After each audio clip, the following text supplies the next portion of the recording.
大家早，今天是6月2号星期一，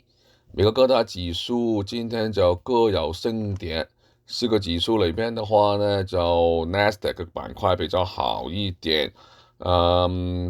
上个礼拜呢也差不多变动不大，道琼斯最后呢其实涨了54点，涨0.13%不多，算是第二天的上涨。S&P 是跌了0.48，一点都不到，所以呢就基本上就没有升跌。Nasdaq 呢就跌了62點，跌0.32%。Russell 2000小型股跌了8點，跌0.41%。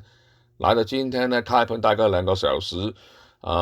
道瓊斯曾經最差的時候呢，曾經跌了417點，大概還沒到1%，然後慢慢的收窄這個跌幅，現在只是跌了大概0.5%。四個指數裏邊的話呢，今天就科技股就好一點。其實呢，如果是真正裏邊看的話呢，就是有些 basic material、energy 比較好，然後呢 finance 啊、consumer cyclical 等等都是比較差的今天。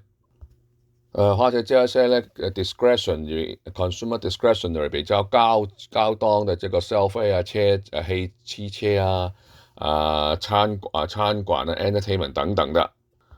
今天呢，基本上呢，市場呢就比較悲觀一點啦。最主要呢，這個貿易戰的裏邊呢，又有新的這個事情，就川總統呢宣布呢，他先是呢跟中國呢就指責對方呢違反這個貿易協議，然後呢現在就說了要加倍呢這個進口的，對於這個進口中國這些鋁啊、鋼鐵呢就加倍關稅。所以呢，就現在這個中美關係比較緊張，但是同一時間呢，有另外一個人透露，這個星期呢，他就係川總統呢跟中國國家主席習近平呢會有一個1對1的談話 ，one-on-one 的這個 conversation， 希望呢能在這個關稅問題上面呢，這個化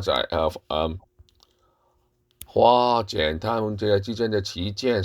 希望避免呢這個貿易戰呢再度呢就升溫的。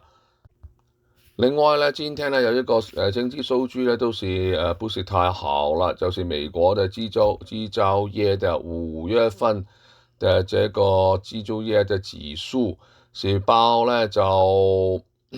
48.5啊，是從呢4月份的48.7呢跌到5月份的48.5。第二市場預期的49.5，是去年呢11月2以來的最低的，也是呢連續第3個月呢就萎縮。同一時間呢，這個 S&P 統一公報的5月份這個製造業採購經理人指數 PMI 呢就反而是漲了，從4月份的50.2呢漲到52，是高於呢這個所謂50的這個指標的，高於50呢就說還是算是增長。同一時間呢，這個地緣政治呢又有一點的變動，烏克蘭呢在他們這個伊斯坦堡啊這個和平談判之前呢，對於俄羅斯境內呢就有一點攻擊了，一系列的攻擊，也增添了這個市場的不安。另外呢，這個週末呢 OPEC Plus 開會呢，宣布這個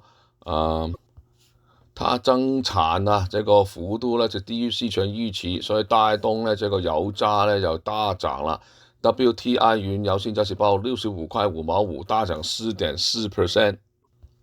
是創呢就4月份以來呢最大的單日的升幅啊。然後呢，美元呢就今天就殺跌一點點了，美元呢現在是報98.79，跌0.5%。同一時間的話呢，但是這個10年公債利率呢今天就上漲，哇，10年公債利率現在是報4.45，漲0.034。跟這個美元呢今天有點特別是有點相反的，通常呢美元這個跟這個它的利率走向是一致的。比特幣呢今天就不大這變動，先前呢曾經達到這個新高112000，現在呢是報14362，微跌0.37%。好了，今天的財經新聞是由華信投資顧問的 William 馮為你報道。